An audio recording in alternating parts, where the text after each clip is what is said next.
ரொம்பவே அருமையான எபிசோட் வந்திருக்குன்னே சொல்லலாம். மிஸ் பண்ணாம ஃபுல்லோடையும் கேளுங்க. இந்த வீடியோ பிடிச்சிருந்துச்சுன்னா லைக் பண்ணி நம்ம சேனல் கண்டினியூவா ஆதரவு வந்துட்டாங்க. பத்மாவும் பார்வதியும் ஒரு சதி பண்ணுறாங்க. சீனுக்கும் மாயாவுக்கும் அப்படியே காரில் ஒத்துமையாக போங்க அப்படின்னு சொன்னோன்னே அவங்க 2 பேரும் காரில் போயிட்டுருக்காங்க. புவனேஸ்வரி கேட்குறாங்க, நான் செய்யணுதை செஞ்சிட்டிங்களா? ஆமாங்க செஞ்சாச்சு. அவங்க போகிற வழியில் நல்லா தூங்கிடுவாங்க. அதுக்கப்புறமேட்டுக்கு நீங்கள் மாயாவை தனியாக கூட்டிகிட்டு போயிடுங்க அப்படின்னு சொல்கிறாங்க. அண்ணி, சீனுக்கு ஏதாவது ஆயிடுச்சுன்னா அதெல்லாம் ஒன்றும் ஆகாது. அவனுக்கு நான் ஒரு நல்ல பொண்ணாக பார்த்து கல்யாணம் பண்ணி வைப்பேன்னு புவனேஸ்வரி எப்படி யோசிக்கிறாங்கன்னு தெளிவாக தெரிஞ்சு தான் பத்மா பேசிகிட்டு இருக்கிறப்ப பார்வதி, இதுக்கு நான் உங்களுக்கு முழு ஆதரவு கொடுப்பேன், எத்தனை வாட்டி நம்ம அசிங்கப்பட்டிருக்கோன்னு இவங்க 2 பேரும் சொல்லிகிட்டு இருக்காங்க. நம்ம சீனுவும் மாயாவும் தொங்கிட்டு இருக்காங்க. புவனேஸ்வரியோட அசிஸ்டண்ட் அவங்க பார்த்துட்டு மாயாவை மட்டும் அங்கேருந்து அழைச்சிட்டு போகிறாங்க. யாருக்கும் எந்த விதமான சந்தேகமே வராது. சீனு கண் முழிச்சு கொஞ்சம் நேரம் கழித்து பார்த்தாலும் எதுவும் தெரிய போகிறதில்ல அப்படின்னு சொல்லி வச்சுட்டு மாயாவை மட்டும் தன்னந்தனியாக அழைச்சிட்டு போகிறாங்க. நம்ம தனா ஒரு முக்கியமான மீட்டிங்கில் அவங்க தாத்தா சிலையை திறந்து வச்சதுக்கப்புறமேட்டுக்கு ரொம்ப சந்தோஷமாக பேசுகிறாங்க. இங்கே முக்கியமான விஐபிலாம் வந்திருக்காங்க. நம்ம மாவட்ட ஆட்சியர் வந்திருக்காப்புல. எல்லாம் யாருக்காக? சில பேர் நம்ம மாவட்டத்தில் எல்லாரும் ரொம்ப சிறப்பாக செயல்பட்டுருக்காங்க. அவங்களுக்கு அச்சீவ்மெண்ட் அவார்டு கொடுக்கறதுக்காக தான் அவர் பொன்னான நேரத்தை செலவழிக்கிறதுக்காக இங்கே வந்திருக்காருன்னு சூப்பராக சந்தோஷமாக பேசிகிட்டு இருக்காங்க.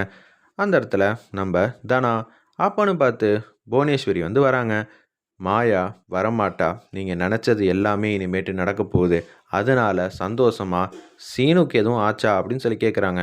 இல்லை, சீனு அந்த இடத்துல இருக்கான், கொஞ்சம் நேரம் கழித்து கண் முழிச்சு திருப்பியும் காரை எடுத்துகிட்டு இங்கே தான் வருவான், நீங்கள் எதுக்கும் கவலைப்படாதீங்க, உங்கள் பையனுக்கு எதுவும் ஆகாது, நீங்கள் எனக்கு எவ்வளோ உதவி செஞ்சுருக்கீங்க, நான் மாயாவை மட்டும்தான் அழைச்சிட்டு போயிருக்கேன்.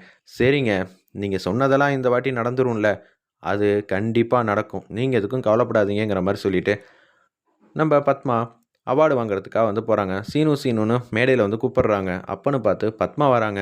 என்ன அத்தை நீங்கள் வந்திருக்கீங்கன்னு தனா கேட்கும்போது, இல்லை என் பையன் அவசர வேலையாக வெளியில் போயிருக்காங்க. சீனுக்காக பத்மாவே ஸ்டேஜில் ஏறி வாங்கிட்டு அப்படியே மேடையில் பேசும்போது 2-3 விஷயத்தை உளர ஆரம்பிச்சிட்டாங்க பத்மா. என்ன பேசுகிறாங்கன்னா, என் பையனோட வாழ்க்கையில் இனிமேட்டு எல்லாமே வெளிச்சம் உண்டாக போகுது, இந்த அவார்டு மூலியமாக இந்த நாள் மூலியமா எல்லாமே மாறப்போகுதுன்னு சந்தோஷமாக பேசும்போது கதிருக்கு சந்தேகமாகுது.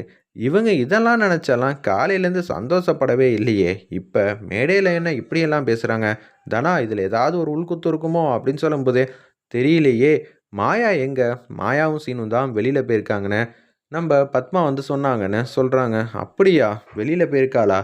இவங்க எல்லாரும் என்ன செய்கிறாங்கன்னு தெரியலன்னு சொல்லிட்டு அப்படியே கதிர் எல்லாரையும் நோட் பண்ணிக்கிட்டு இருக்காங்க. அப்பன்னு பார்த்து பத்மாவும் பார்வதியும் பேசும்போது, கதிர் நம்மளே பார்க்குறான், அவனுக்கு ஏதோ சந்தேகம் வந்திருக்கு, மேடையிலலாம் ஏன் அப்படியெல்லாம் சொன்னீங்க, அதனால தான் அவனுக்கு சந்தேகம் வந்திருக்கு, சரி மாற்றிடுறேன், நிச்சயம் இதனால் என் பையனுக்கு பேரும் புகழும் பல மடங்கு அதிகமாக போகுதுன்னு அவங்க பாசிட்டிவாக பேசுகிறாங்க.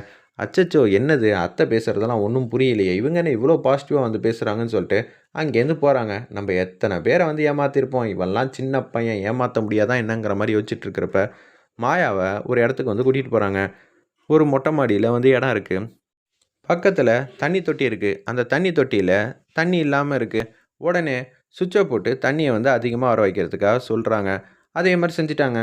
ஒரு பக்கம் புவனேஸ்வரி மேடம், நீங்கள் சொன்ன மாதிரியே தண்ணி தொட்டியில் தண்ணி இல்லாமல் இருந்திருக்கு, நான் அங்கே தண்ணியை நிரப்பிக்கிட்டு இருக்கேன், நீங்கள் நினச்சது எல்லாமே நடக்க போகுது, சூப்பர், இனிமேட்டுக்கு எல்லாமே நம்ம பக்கம்தான் அப்படின்னு சொல்லி யோசிச்சுட்ருக்கிறப்ப யாரோ ஒருத்தர் புதுசாக காட்டியிருந்தாங்கல்ல, கதிரோட அண்ணன் மாதிரி, அவர் அந்த இடத்துக்கு இன்சார்ஜ் போல இருக்குது. அவர் அப்படியே பார்த்துக்கிட்டே இருக்காங்க. நீங்களாம் யாருங்க, இங்கே என்னங்க பண்ணிக்கிட்டு இருக்கீங்க அப்படின்னு யதார்த்தமாக கேட்குறாங்க. அப்படியெல்லாம் ஒன்றும் இல்லையே அப்படின்னு சொல்கிறப்ப அப்பன்னு பார்த்து இவங்க மாயாவை கொண்டு போய் அங்கே வைக்கும்போது மாயாவோட கொலுசு கீழே விழுந்திருக்கு. அது அந்த தொட்டிக்கு பக்கத்தில் தான் கீழே இருக்குது. அப்படியெல்லாம் இல்லைங்க, நாங்கள் சும்மா எதார்த்தமாக வந்தோம், எதுக்காக வந்தீங்க அப்படின்னு சொல்லும்போது, இல்லைங்க நாங்கள் பாட்டில் எடுத்துகிட்டு வந்தோம் அப்படின்னு சொல்லி அவங்க திசை திருப்புற மாதிரி பேசினோன்னே, கீழே போங்கங்க அப்படின்னு சொல்லிட்டு அங்கேருந்து கீழே வந்துடுறாங்க. இவரும் அப்படியே கீழே இறங்கி வந்துடுறாங்க. என்னடா இது, இவங்களெல்லாம் பார்த்தா அப்படியெல்லாம் ஒன்றும் இல்லை, நம்மளை பார்த்து எதுவும் பொய் சொல்லியிருப்பாங்களோன்னு அவங்க மனசுக்கு உறுத்தலாகவே இருக்குது. அந்த இடத்துல தொட்டிக்கு பக்கத்தில் போய் பார்க்குறாங்க. அப்பன்னு பார்த்து யாரோ ஒருத்தவங்க ஃபோன் அடித்து கூப்பிட்டதுனால கீழே இறங்கி வந்துடுறாங்க. கதிருக்கும் சந்தேகமாக தான் இருக்குது, இவங்கெல்லாம் ரொம்ப சிரிச்சுக்கிட்டு இருக்காங்க தானா, என்னமோ ஒரு விஷயம் பெருசாக செஞ்சுருக்காங்க, மாயாவுக்கு வந்து ஃபோன் பண்ணுன்னு சொன்னோன்னே மாயாவுக்கு வந்து ஃபோன் பண்ணுறாங்க நம்ம தனா அவங்க தங்கச்சி. ஃபோன் பண்ணி கேட்கும்போது ரிங்கே வந்து போக மாட்டேங்குது. அப்போன்னு பார்த்து அந்த ஃபோனை யார் வச்சுருக்காங்கன்னு பார்த்தீங்கன்னா, இந்த 10 பேரில் ஒரு ஆள் தான் ஃபோனை வச்சுருக்காங்க. யாருக்கும் தெரியாமல் ஃபோனை வந்து அணைச்சிட்டு பாக்கெட்டில் வந்து வச்சுருக்காங்க. அப்பாடா! ஃபோன் சூப்பர் ஃபோனாக இருக்குது. இதை நம்ம வச்சுக்க வேண்டியதானே அவங்க யோசிச்சுட்ருக்காங்க.